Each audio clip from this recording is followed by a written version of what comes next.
अगले सूत्रों में प्रभु ने जो सूचनाएं दी हैं, पहले उन सूत्रों को लेते हैं। नाणं च दंसनं चैव चरितं च तवोतः वीर्यं वोगोय एयं जीवस्य लक्षणम् जीवा जीवाय बन्धोय पुण्यं पावसवोतः संवरो निज्जरा मोक्षो संते एतह्यानव। नाणं च दंसनं चैव, ज्ञान और दर्शन, चरित्रं च तपोतः, चरित्र तथा तप, वीर्यम उपभोगोय, सामर्थ्य और उपयोग, एयम जीवस्य लक्षणम, यह जीव के लक्षण है। जीवा अजीवा ये बंधो, ये जीव अजीव और बंधन। पुण्यम पावा सबोतः, पुण्य पाप और आश्रव।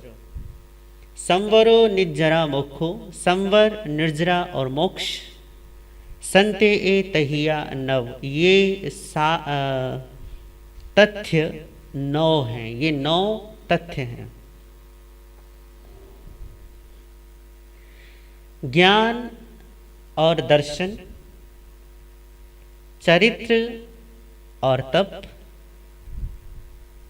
वीर्य अर्थात सामर्थ्य और उपयोग, इनसे जीव की पहचान होती है, इनसे जीव पहचाना जाता है। थोड़ा सा हम यदि बाहर की बात करें, इस सूत्र से थोड़ा सा हटके,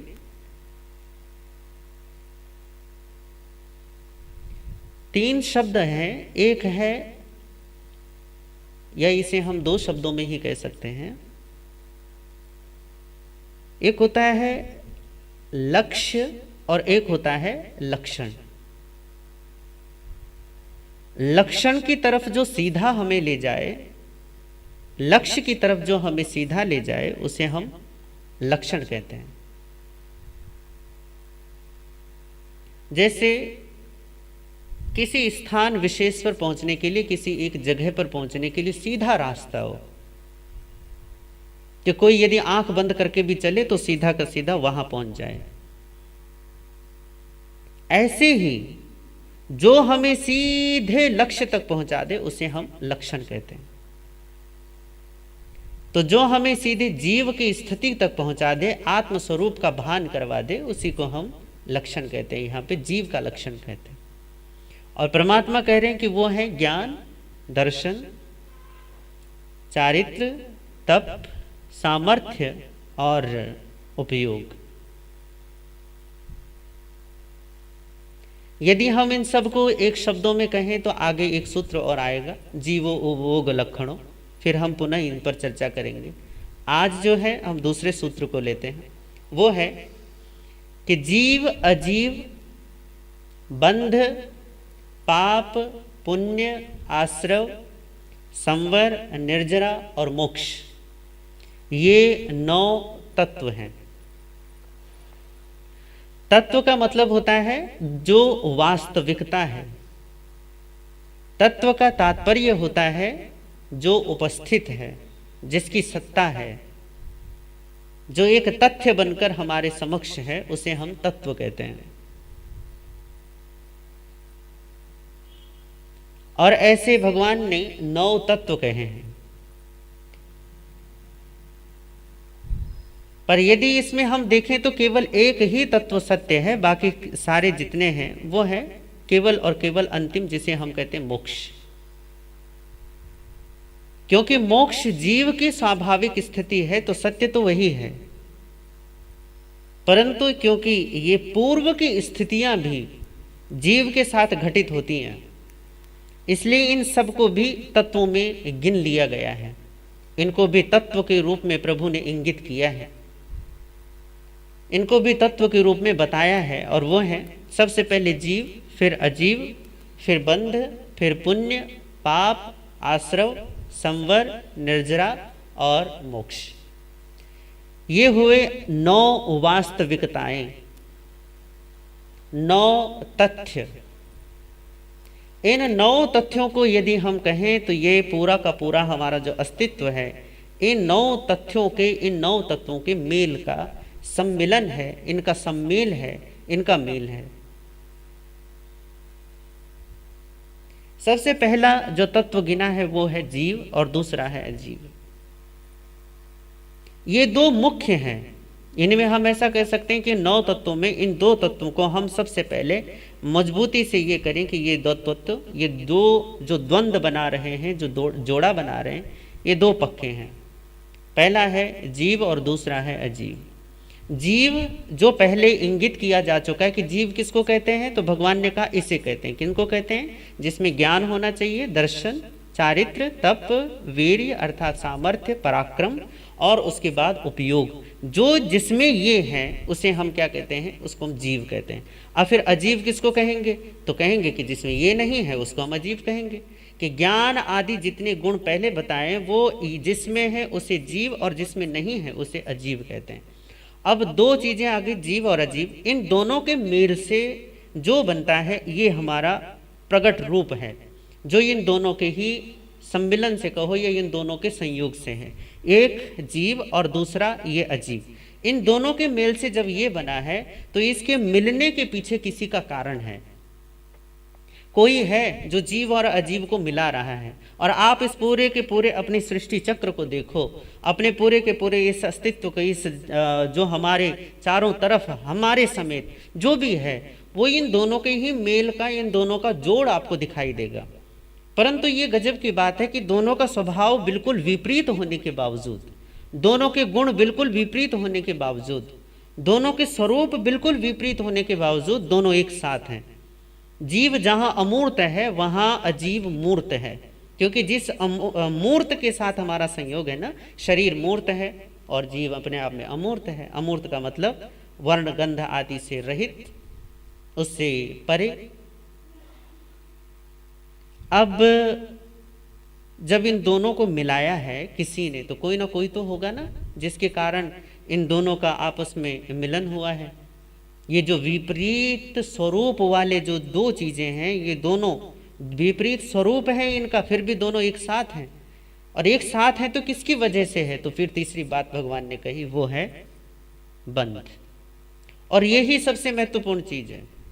आगे के जितने भी तत्व हैं उन पर यदि हम बंध को समझ गए तो आगे के तत्वों को समझना बिल्कुल आसान रहेगा, और पहले के 2 तत्वों को भी। क्यों? क्योंकि बंध ही वो चीज है जो इन 2 चीजों को जोड़ रहा है, इन 2 चीजों को आपस में मिला रहा है। जबकि ये दोनों विपरीत ध्रुव हैं, पर फिर भी इन दोनों को एक संग, एक साथ कर दिया है इस बंध ने। और ये इसका चमत्कार कहूंगा।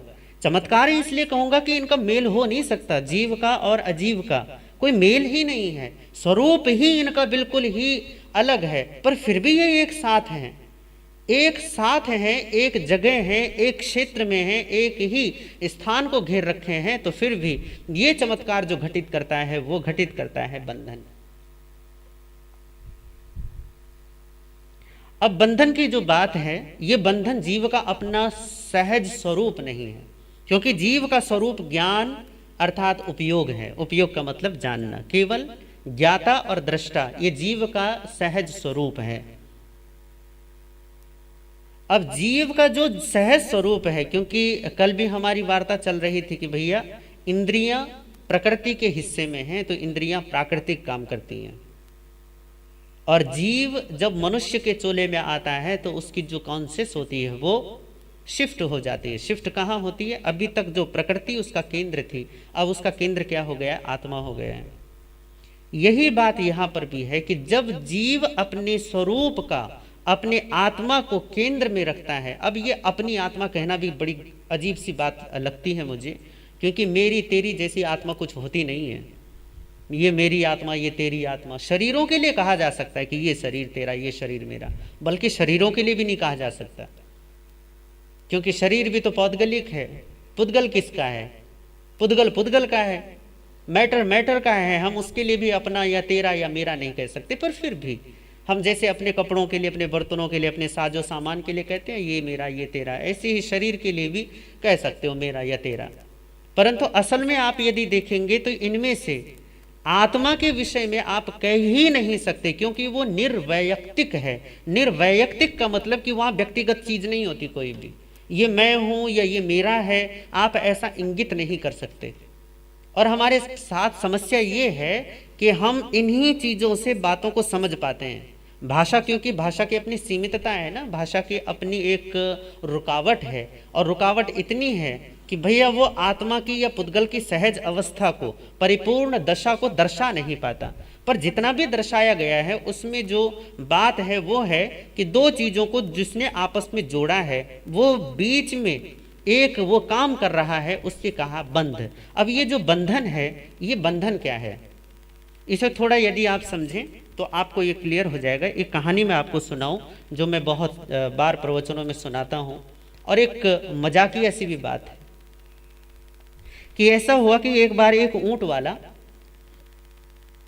ऊंट लेकर किसी मेले में गया था। मेले से जब वो लौटकर आया तो गांव पहुंचने से पहले उसे रास्ते में ही अंधेरा या दिन छिपने लगा।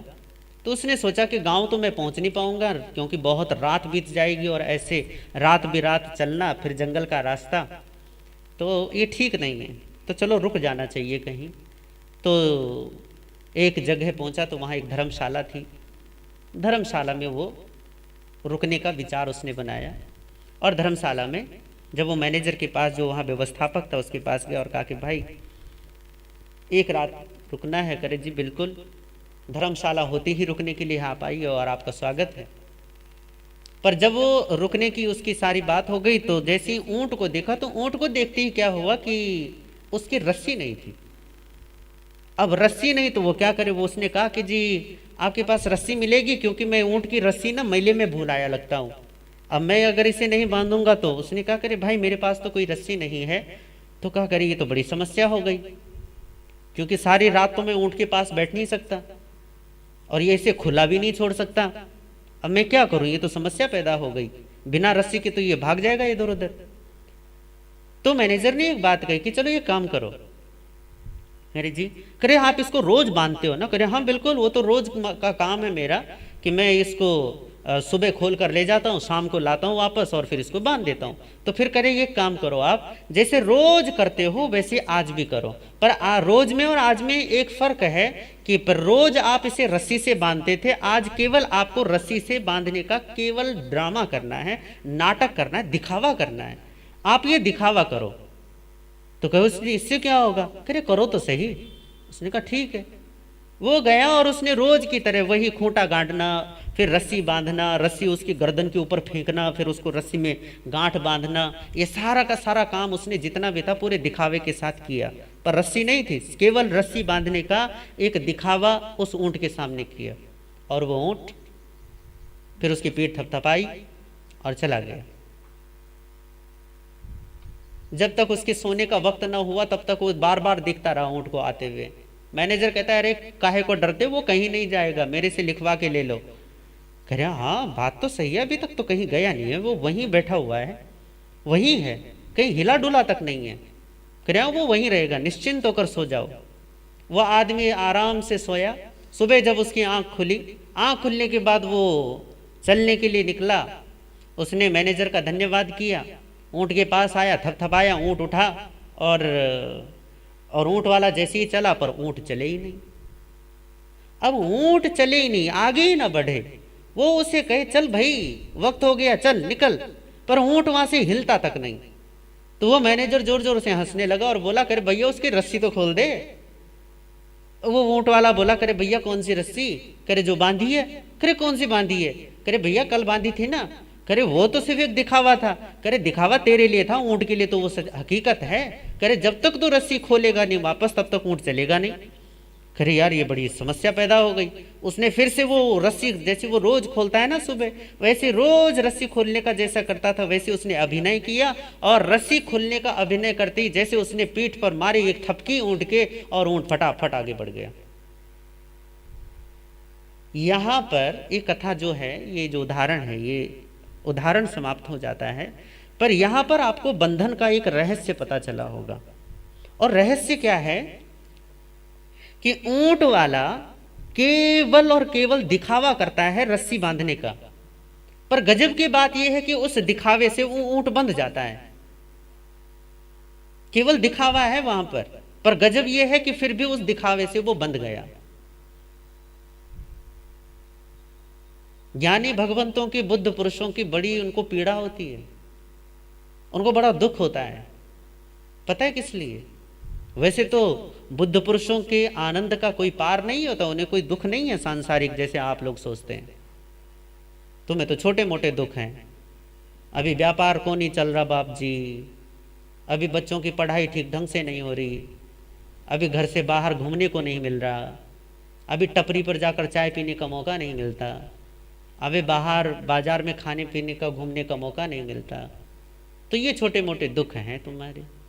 पर बुद्ध पुरुषों की पीड़ा का पता है, वो बड़े पीड़ित होते हैं, बड़े दुखी होते हैं। क्यों? क्योंकि जीव बंधन महसूस करता है और वहां कोई बंधन नहीं है। वो बिल्कुल वैसे ही जैसे ऊंट अपने आप को बंधा हुआ महसूस करता है, पर वहां कोई वो बंधा हुआ नहीं है।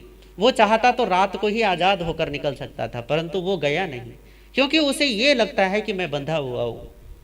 इसी को ही बंधन कहते हैं कि जीव का स्वरूप अलग, मैटर का, पुद्गल का स्वरूप अलग, पर जीव अपने आप को इस स्वरूप में, इस शरीर में बंधा हुआ महसूस कर लेता है, बंधा हुआ मान लेता है। इसी को बंधन कहते हैं। और ये बड़ी गजब की बात है कि ये बंधन मिथ्या है, पर फिर भी जीव इसे महसूस करता है, क्योंकि अनुभव करता है। इसलिए भगवान ने कहा कि ये बंधन भी एक तत्व है,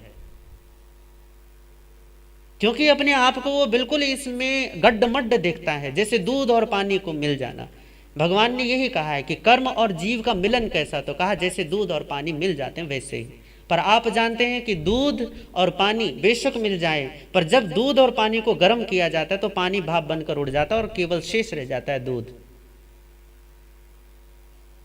बिल्कुल यही जीव और शरीर का भी बंध का रहस्य भी है कि जीव और शरीर ये बंधे हुए गड्ढमड्ढ बिल्कुल मिले हुए आपस में दिखाई देंगे। यहां तक कि शरीर को आघात लगेगा तो लगेगा कि मुझे हुआ है, शरीर को पीड़ा होगी तो मुझे पीड़ा हुई है। गजब तो ये है कि जन्म भी शरीर का होता है और मरण भी शरीर का होता है, पर जीव जन्म के साथ अपना जन्म समझता है और मौत के साथ अपना मरण समझता है। इसी को बंधन कहते हैं। दो चीजें हैं, एक है मैं और एक है मेरा।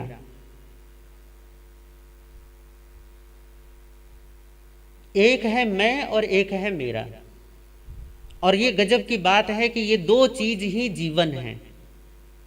एक तो मैं, जिसे मैं समझता हूं, जिसे हम कहते हैं अहम वृत्ति।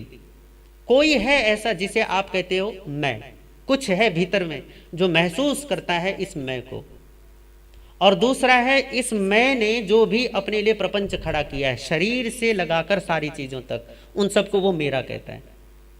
और दोनों ही चीजें ये गलत ढंग से इन्हें अंगीकार करता है, गलत ढंग से इन्हें स्वीकार करता है, इसलिए ये दोनों चीजें इसके लिए बंधन बन जाती हैं।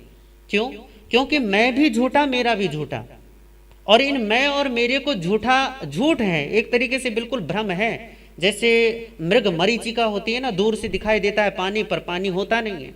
अब हिरन तो बेचारा पशु है तो वो पानी के चक्कर में भागते हुआ जाता है, परंतु भैया इंसान के साथ ये बड़ी गजब की बात हो गई कि वो पशु है फिर भागता है। इंसान अपने आप को इंसान और समझदार कहता है, फिर भी अपने आप को बंधन में महसूस करता है। आजादी क्या है? आजादी है मैं से मुक्ति, आजादी है मेरे से मुक्ति। बंधन क्या है? मैं में बंध जाना, मेरे में बंध जाना, मैं में अपने आप को सीमित कर देना। और मैं क्या है? मैं आपको एक पर्टिकुलर अपने आप के लिए एक धारणा, एक मान्यता जो आप बचपन से अपने बारे में महसूस करते हो वो बना लेते हो, और वो सीमित होती है। सीमित ये भी आप ये कह सकते, कैसे सीमित हो गई? हम प्रधानमंत्री बन जाएंगे, हम राष्ट्रपति बन जाएंगे, हम पूरी दुनिया में नाम फैला देंगे, पर फिर भी आपकी अपनी चाहे पहचान कितनी भी बड़ी क्यों ना हो, आप देश के प्रधानमंत्री, राष्ट्रपति या किसी बहुत बड़े नामी गिरामी व्यक्ति बन जाओ, पर फिर भी आपकी एक पर्टिकुलर इमेज होती है अपने बारे में, मैं ये हूं और मैं ऐसा हूं। यही बंधन है। अपने बारे में जो भी आप ये कहते हैं कि मैं ऐसा हूं, जिस भी चीज के बारे में आप इंगित कर सकते हैं, इशारा किया जा सकता है कि ये स्वरूप बतलाया जा सके, वो आप नहीं हैं, वो आपकी केवल और केवल एक इमेज है, और इमेज केवल बंधन है। आप अपने बारे में केवल एक धारणा बनाते हैं, और धारणा हमेशा बंधन है। आप जिसे कहते हो ना व्यक्तित्व, है ना, हमें अपने व्यक्तित्व की बड़ी चिंता होती है, क्योंकि भैया सेल्फ इमेज बनाने में तो हम माहिर होते हैं। अपने बारे में कोई ना कोई धारणा, ऊंची से ऊंची धारणा बना देंगे, फिर नाक ऐसी कटती है कि फिर बस पूछो मत, चींटे लड़ जाते हैं बुरी तरीके से, बिच्छू काटता है जैसे हजारों एक साथ, ऐसी दर्द होता है फिर। पर व्यक्तित्व को यदि आप समझेंगे, यदि जिस व्यक्तित्व को आपने पकड़ा हुआ है, जो भी आप अपने बारे में धारणा बना रखी है आपने, जब आप उसकी खोज खबर करेंगे ना ईमानदारी से बैठकर, तो आप देखेंगे कि वो है ही नहीं। वो बिल्कुल आकाश कुसुम की तरह है। आकाश कुसुम, पता है आकाश कुसुम? गधे के सींग की तरह। गधा भी है, सींग भी है, पर गधे का सींग नहीं होता। आकाश भी है, फूल भी है, परंतु आकाश में खिला हुआ कोई फूल नहीं होता। ऐसे ही ये जो व्यक्तित्व आपने बनाया है, जिस व्यक्तित्व पर, ये चाहे ये शरीर के आश्रित हो, चाहे मन के, चाहे अपनी किसी एबिलिटी, अपनी किसी योग्यता के आधार पर, मैं बहुत पढ़ा लिखा हूं, या मैं बहुत सुंदर हूं, या बहुत ताकतवर हूं, या बहुत नामी गिरामी हूं, या बहुत सम्मान प्राप्त हूं, या बड़ा दीनहीन हूं, बड़ा गरीब हूं, मैं पापी हूं या मैं पुण्यात्मा हूं, मैं धर्मात्मा हूं, ये सारी की सारी जो चीजें हैं, ये जहां भी आप अपने व्यक्तित्व को किसी भी चीज में आप फिट कर सकते हो, किसी खांचे में बिठा सकते हो कि ये रहा मैं और ये रहा मेरा व्यक्तित्व, वो सारा का सारा झूठ है।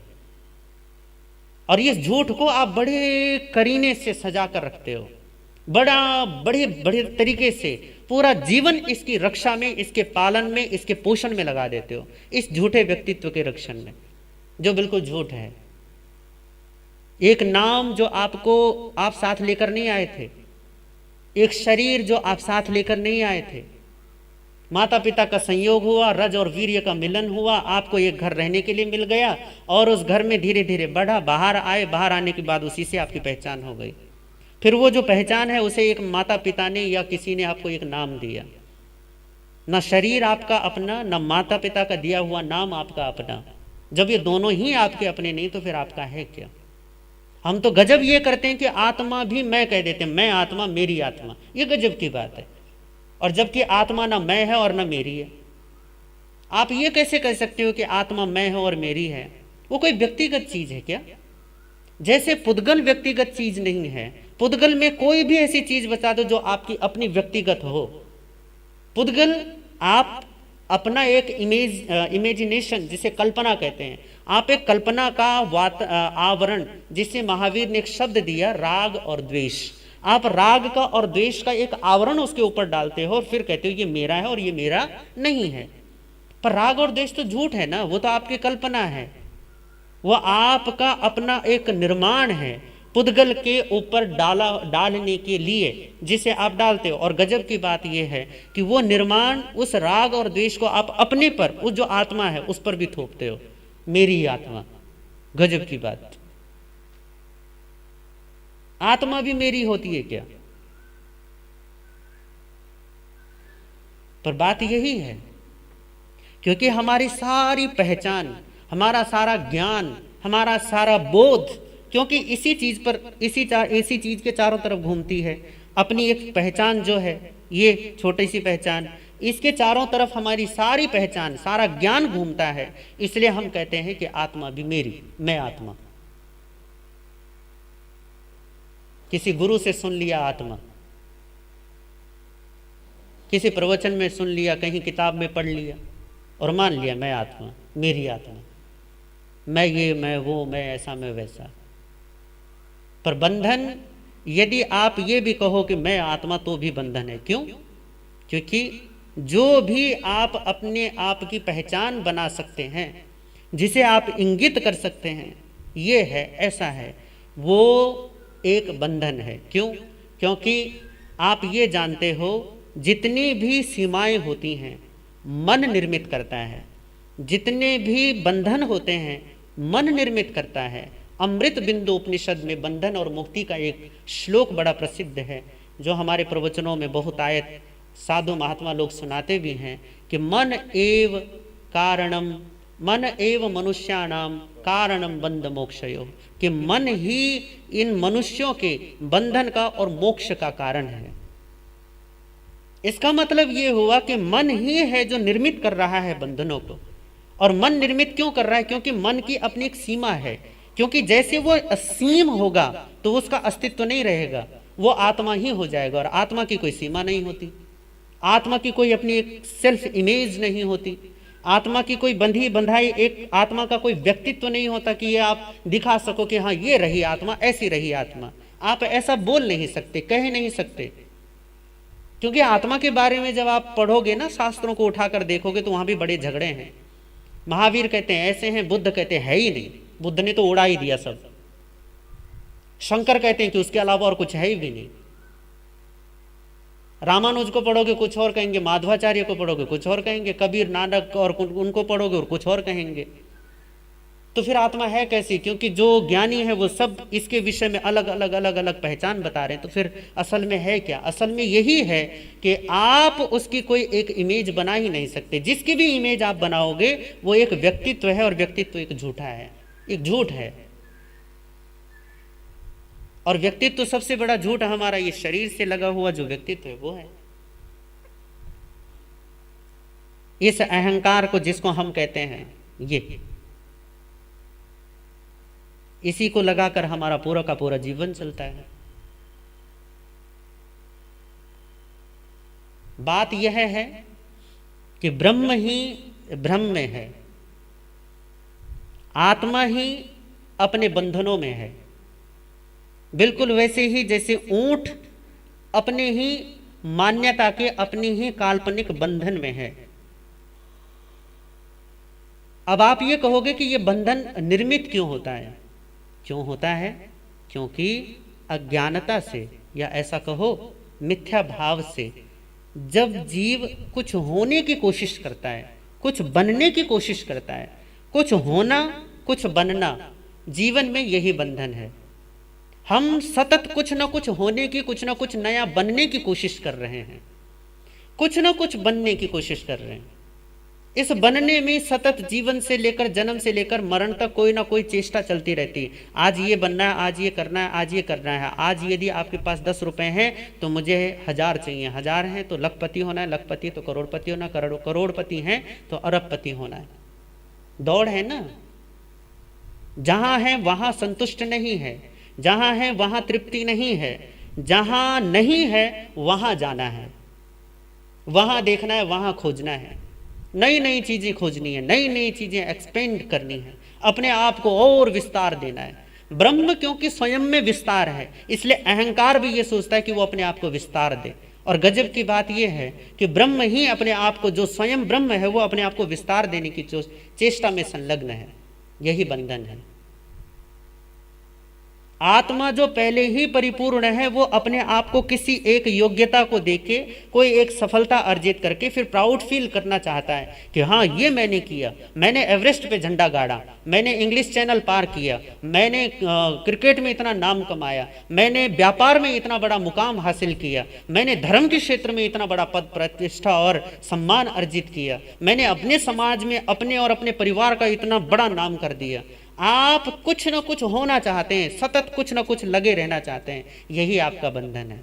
जो परिपूर्ण है उसे और क्या देकर पूरा करना चाहते हो? जो पहले से ही भरा हुआ है उसमें और क्या भरकर पूरा करना चाहते हो?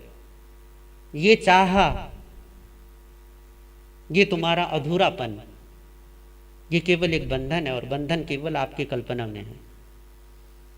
अपर महावीर प्रभु इसको कहते हैं कि ये एक वो है, क्या बोलते हैं, तथ्य है। तथ्य का मतलब एक विद्यमानता है, और बिल्कुल है भी, क्योंकि जो जब हम ये देखते हैं, ये इसे जब हम इससे जुड़ी हुई ये पूरा का पूरा संसार देखते हैं तब पता चल जाता है कि हाँ तथ्य तो है, ये ऐसा सपने की तरह तो नहीं हो सकता कि एकदम से खुद और सब समाप्त, कि ज्ञान हो जाएगा और आपको पता चलेगा कि सब मुक्त हो गए।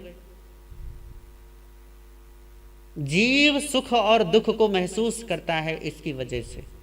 पर पता है, इसके लिए एक उदाहरण दिया है बहुत अच्छा, आचार्य शंकर इसको कहते हैं कि बंधन का दुख पता कैसे होता है। जैसे बंधन तो आपने कल्पना से आरोपित कर लिया, कल्पना से पुद्गल में अपने आप को जोड़ लिया है, उसको बंधन कहते हैं। कि आपने पुद्गल में अपने आप को दूध और पानी की तरह मिला दिया। बिल्कुल ऐसे ही जैसे आग में यदि लोहे को तपाया जाए तो आग लोहे के रोम रोम में, एक एक अणु में हो जाता है, आग प्रविष्ट हो जाती है। ऐसे ही पुद्गल और आत्मा एक दूसरे में प्रविष्ट हैं। पर फिर भी वो एक कल्पना है। कल्पना का मतलब कि फिर भी जीव अपने आप को उससे बंधा हुआ महसूस करे तो वो केवल और केवल एक कल्पना है, क्योंकि स्वरूपतः दोनों भिन्न हैं। अब इस दोनों की भिन्नता का जो दुख है वो दुख असली होता है। इस कल्पना का जो दुख होगा वो असली होगा, वो नकली नहीं होगा। सुख और दुख, आप ही कहोगे कि महाराज फिर सुख और दुख नकली और असली कैसे? बिल्कुल ऐसे ही जैसे यदि अंधेरे में आपका पांव किसी रस्सी पर पड़ जाए, अब वो है तो रस्सी, पर आपने कल्पना कर दी कि वो क्या है, वो सांप है। अब सांप होने की वजह से जो डर है वो डर आपका नकली नहीं होगा, वो असली होगा। सांप वहां पर कल्पना है, पर कल्पना से जो आपके मन ने, आपके माइंड ने, आपके मस्तिष्क ने जो रसायन छोड़े हैं, वो रसायन की वजह से जो आपको डर की अनुभूति होगी, जो भय लगेगा, वो भय बिल्कुल असली होगा, वो नकली नहीं होगा। ये भी हो सकता है कि भय की वजह से हार्ट अटैक हो जाए, तो हार्ट अटैक असली होगा, नकली नहीं होगा, शरीर सचमुच में छूट जाएगा। यही बंधन का जीव अजीव इन दोनों को जोड़ने वाला जो तत्व है वो है बंधन, और बंधन ही इन दोनों को जोड़े रखता है। और जब जीव अपने इस स्वरूप को समझ लेता है कि मेरा केंद्र आत्मा है, जब वो अपने केंद्र को समझता है तब बंधन की कल्पना छूट जाती है। तब बंधन का जो बोध है, बंधन की सारी असलियत, बंधन का सारा रहस्य उसके सामने प्रकट हो जाता है। बंधन का रहस्य प्रकट होते ही, क्योंकि जानना मात्र ही मोक्ष है, तो यहाँ जैसे ही जीव ने जाना कि बंधन केवल मेरी कल्पना की वजह से मैं अपने आप को बंधा हुआ महसूस करता हूँ, तो मोक्ष वहीं घटित होता है। तब वो जीव अलग, पुद्गल अलग, इसी को कहते हैं मोक्ष। तो चार चीजें आपने समझी, जीव, अजीव, बंध और मोक्ष। ये चार तत्वों के विषय में हमने आज चर्चा की है। 5 तत्व और शेष हैं, पुण्य, पाप, आश्रव, संवर और निर्जरा। इन 5 तत्वों पर हम आगे जैसा अवसर होगा इन पर चर्चा करेंगे। परंतु तत्व के स्वरूपों को समझकर भगवान ने अपने श्रावकों की पहचान बतलाई है कि श्रावक वही है, क्योंकि जितने भी श्रावकों का वर्णन आता है आगम में, उनके लिए ये बात पक्की आती है। सबसे पहले उनके लिए जो विशेषण दिया गया वो ये है, वो 9 तत्वों का जानकार होता है। तो जिसके ये 9 तत्व बिल्कुल क्लियर हैं, जिनके साफ हैं, जिनकी समझ में बैठ गए हैं, वो सम्यक्त्वी आत्माएं होती हैं, व्रती आत्माएं होती हैं, और मोक्ष को प्राप्त करने की योग्यता उन्हीं में ही प्रकट होती है। तो तत्व के स्वरूप को समझने के लिए ये 4 तत्वों की चर्चा हमने आज की है। 5 तत्वों की चर्चा आगे करेंगे इन्हीं भावनाओं के साथ। ओम शांति।